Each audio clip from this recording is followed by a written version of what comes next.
So one of the biggest challenges that people face when it comes to core strength is they don't know how they should be doing exercises so that they're feeling it in all the right places versus the wrong places. So let's take a plank, for example. If you've ever been in a plank and you're feeling it in places like your neck, your wrist, your low back, it's not your core, right? So how do we actually do these core strength exercises effectively? Stick around for the next couple of minutes and I'm going to tell you exactly the one thing that we need to be doing. So if we haven't met before, my name is Alexis. I'm a Pilates instructor, trainer, avid swimmer, and cyclist, and it is my mission to help other endurance athletes get strong from the inside out, from their core, but without wasting time wondering if they're doing it right or where they should be feeling it. In other words, not wasting time just kind of doing exercises, but actually getting stronger so that they can get stronger, fitter, and faster and stay off that dreaded overuse injury list.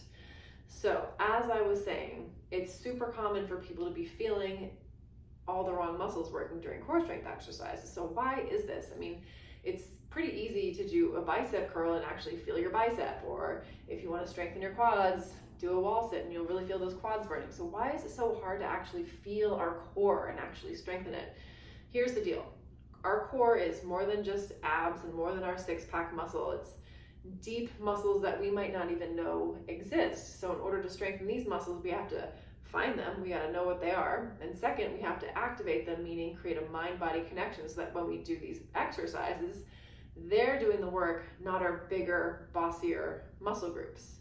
So the number one way to avoid feeling it in all the wrong places and start feeling it in the right places is something my Pilates teacher called powerhouse progression, which is a Pilates principle. So Joseph Pilates, yes, he was the guy that created Pilates, called this space between the bottom of your pelvis and the bottom of your rib cage your powerhouse. And that makes sense. I mean, it's similar to what we call your core, but it really is the powerhouse of your body. It's what you need to be strong so that you can powerfully move your arms and legs. If you're, whether you're running or cycling or swimming or just moving through life, this is what needs to be strong. So if we just go into movements like a plank or say, a mountain climber, and if you're not connected to your core, you're not going to feel it in your core. You're going to feel it in all the wrong places. So the best way to get stronger is, like I was saying, is to progress your powerhouse from a more supported position, which is lying down on your back, to eventually sitting up, kneeling, on hands and knees, etc. So for example, here is how I start pretty much every core strength exercise routine that I do myself. Even though I've been doing this for over a decade, this is still how I work to create that mind-body connection effectively. And it's how I teach all of my clients. So when you're lying down on your back and your spine is supported, it's a whole lot easier to find your core. So we'll start out with small movements, like, for example, lifting one foot at a time, but making sure that we're moving from our core.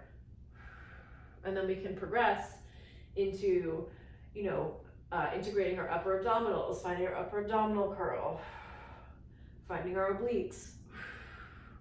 We can curl up and then slowly lift one leg and then the other, and then progress into extending a leg, which puts more challenge on that core, on that powerhouse.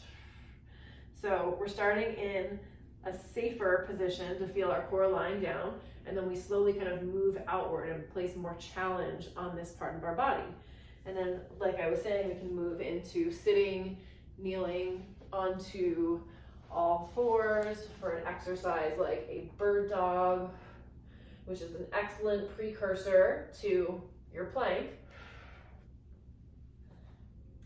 So once we move like this, once we learn how to progress our exercises, essentially going from more supported to less supported, less challenging to more challenging, then it's so much easier to actually feel your core versus just hopping right into a big dynamic full body exercise.